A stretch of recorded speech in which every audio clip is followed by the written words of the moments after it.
So today I wanted to talk to you in a kind of informal setting. So I'm sitting here on my couch in my front room and it is ridiculously hot today, being the reason why I'm actually here today, since it's like 2 o'clock in the afternoon. I'm not actually at work. Currently I don't have a job, but what I'll be talking about today will kind of get onto why I don't have a job at the moment and what happened with the job I was just in. I hope it actually helps somebody, or I don't know if it's just a rant. I don't know if I'm going to sit here and just rant, or it helps me slightly because I'll just be able to talk to the camera, get out my feelings.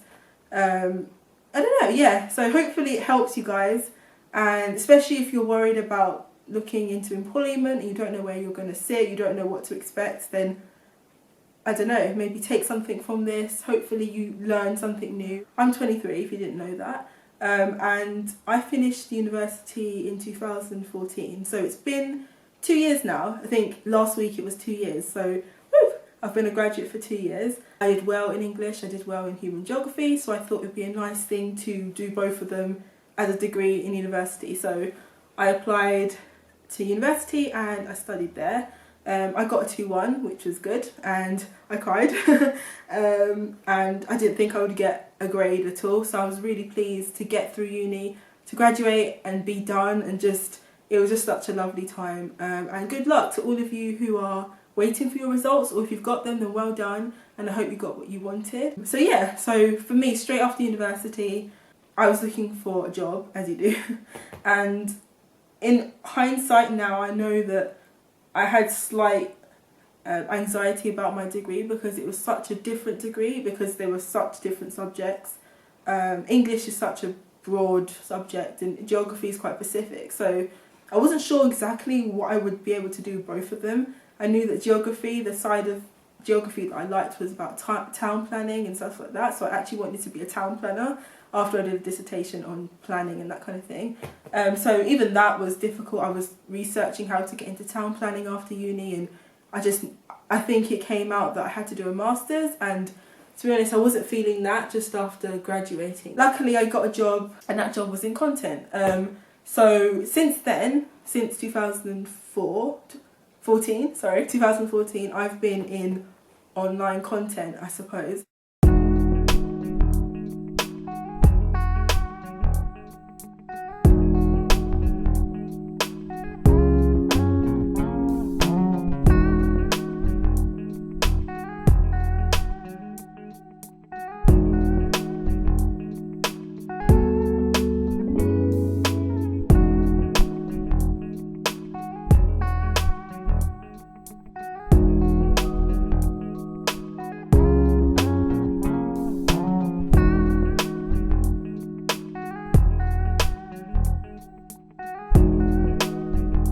I got that job in February, so it's not been a long time. It's been 6 months, something like that, about 6 months.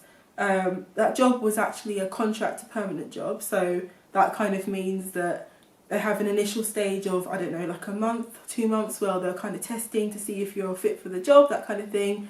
And then at a certain point, a certain time, then you'll be able to go into having a permanent basis at that company. And that job, I had to go for 3 interviews for that job, which was frustrating because I kind of thought, why do I have to go for interviews? Like, is it that deep?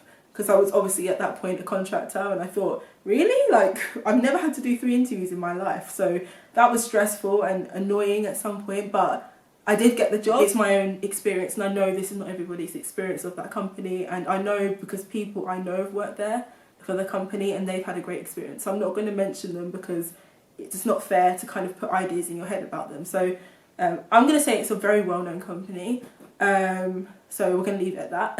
Yeah, my role was more or less quite straightforward. I was just the person that was sort of admin in the site, looking after it, upkeeping it, creating banners for the site, uploading documents, talking to other members in management, people in finance, people in the business sector. The last interview that I had was actually with the head of the department and the guy who would be training me, and they were just telling me all these wonderful things that were going to happen in this job. So they were saying, you know, there's going to be so many projects for you to do, you know, you're going to be so busy. Because the one thing I did ask actually in that last interview was, can you tell me if this will be a job that's going to require almost like a lot of attention. Is it going to be a very fulfilling job in the way that is it going to be quite busy? Will I be quite involved in the work? Will I be involved with other colleagues? Will I have a chance to branch out of the team and do different things? And they were assured me it will be great. You'll be able to do all these things and have so many contacts with other colleagues. We'll even take you to there's a different branch almost. We'll even take you there and you can have all kinds of communication with them and sort content out with them and that kind of thing. So all this promise of so much to do and being completely, they basically said you will be inundated with work. And I sat there in my seat like, woohoo, because that's kind of me all over. If I'm going to do a job, I like to be busy. So I was proper feeling that job like, yes, I'm going to be in this and it's going to be great. I'm going to be so busy. I'm not even going to have time to think. Initially, I had to be trained in the new system because it was a CMS that I'd never used before. So then another guy in the company actually trained me for about 2 or 3 weeks.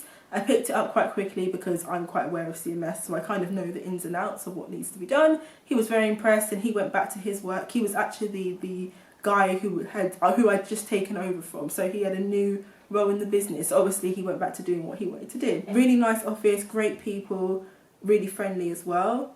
In a way, there was some really awkward moments where it got really silent, but I realised that was because a lot of people were busy. I'd actually joined the company in a bit of a dodgy time because so many things were going on, but I put it down to that. So I just thought, you know what, sometimes it's quiet in here, but you can get on with your work, and everybody looked like they were very productive, so it wasn't such an issue. Now into March time, this is kind of when things started to get a bit slow, and I think this is kind of my whole complaint of this job. I think you'll find out that it all comes down to the slowness of what happened in this job. Everything just, it was like there was a time where stuff was coming in, and then there was a month, end of March, it just stopped. Obviously, as you do, you use your initiative and you phone around and you go and meet with people and you pick up the correspondence and you're asking, what else is there to put up on the internet? Have we got anything planned? What are the updates? But then it just turned into like days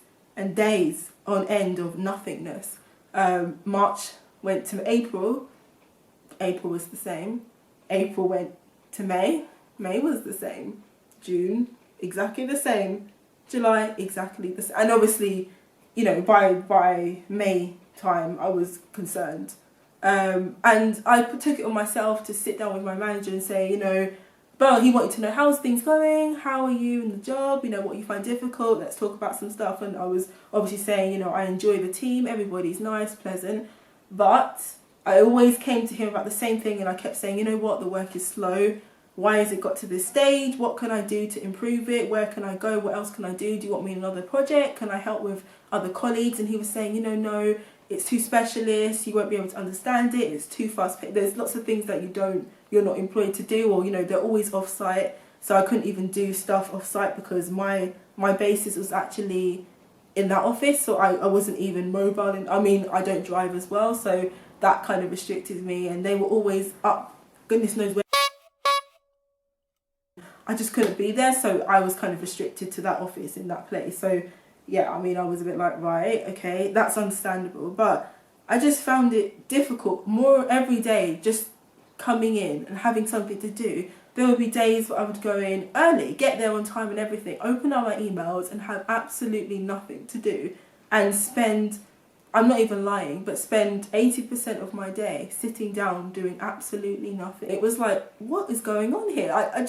I was so confused because I just didn't expect it, and I just kept thinking about what they told me in February about you would be inundated. They said things like, there would be so many projects you wouldn't even have time to think, and it was just like, this is not at all what you promised.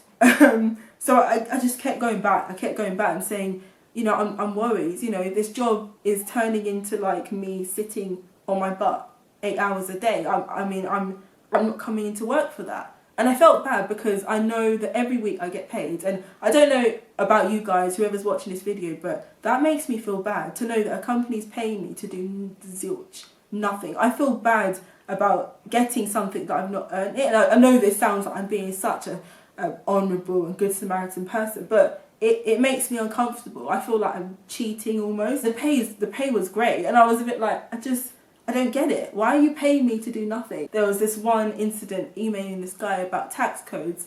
This guy aired me. This guy did not talk to me. He didn't even bother to send me an email to say, you know what, I received your email. I emailed this guy for 4 months straight. 4 months of emailing, constantly asking, are you there? Have you responded? Could you give me an update about the tax codes? You know, is anything coming through? Can I update anything on intro? Nothing. I asked his assistant, nothing. I asked the HR, nothing. Nobody came to me, and I told my manager, and I was like, I don't understand, why are people not responding to me? And he was like, funny, because the guy actually talked to me just a minute ago. And I was like, what? What have I done? I don't know, I started to feel like, I felt like it was something personal, because I was almost like, what have I done to you? Like, I'm just asking for your help and you can't even be bothered to email me. And it got me so annoyed. I was a bit like, why are people doing this? Like, is it because I'm an administrator and I'm not one of the like managers that you can't be bothered? And then I started to feel like, is that how it is in this company? Are people just looking at status and that's all they care about? And it's just frustrating, because you know, you give your all and then you don't get it back. You don't get it back in return. It's just like so demotivating. So yes, I mean, this happened for 4 months straight. I'm not lying to you.